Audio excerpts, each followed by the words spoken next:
Hey everybody, welcome back to the next episode of Campfire Stories with Dick. I got a moderate response to my first one, but I noticed that views are down as well, and I think everybody's just busy right now, and they're not viewing as much on YouTube, or they're just behind. I'm going to give it another try anyway, see if it goes well, and if I, get the comments and views, I'll continue on with them. So, for anybody who didn't watch the first Campfire story with Dick. These are just true stories about my childhood, about things that happened to me, and the characters I grew up with. So we just have the fire going here, and we just put the last log on the fire for the night, and we're just watching it slowly die down before we all get into our tents. So this episode, I'm going to introduce you to a family. I'm not going to say their last names. They went by another last name anyway. Everybody called them the PeeWees because the father was just a tiny little slight man. He was probably about 5'4", I think, and he might have weighed, $110, soaking wring and wet. Just a small, slight little man. Now, I said that these are all true stories, and they are. But I did not witness this myself. This was before my time. And this story was told to me by multiple people, actually. So not just from one source.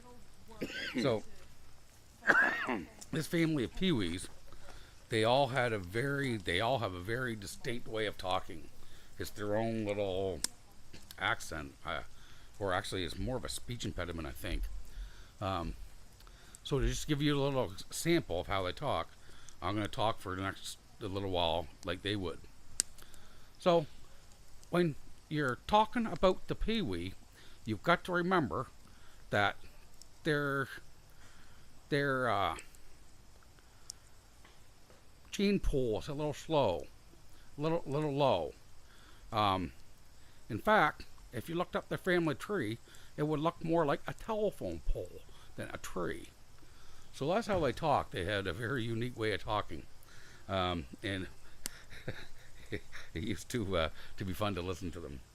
So, Papa PeeWee, as they called him, he worked in the cotton mill. Now, the cotton mill was a big textile mill they had back here.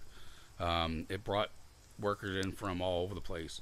My grandmother actually came here from Nova Scotia to work in the cotton mill, and that's how she met my grandfather, and so on and so forth. So, the men, when they went for their lunch, they all had their lunch together, and the women all had their lunch together in separate spots. So they'd all, joke around and whatnot during the lunch. And so Papa PeeWee, his wife, Muriel, she was a great big huge woman. She was probably pushing 300 pounds, but they had like 12 kids. So, that happens, eh? And so they were all sitting around there having their lunch one day, and someone looks up at Papa PeeWee and says, "Papa PeeWee, so why does he have so many kids anyway?" And Papa PeeWee says, "Well, you see, it's like that. When you wake up in the middle of the night and she's helping herself, there's not much you can do about it." So, as I said, the whole family had this way of talking, and you'll hear more stories in the future about one of their sons, Philip. He was probably the most animate of the brothers. Charlie as well. There'll be a couple stories about Charlie along the way. I think I'll leave it right there at that.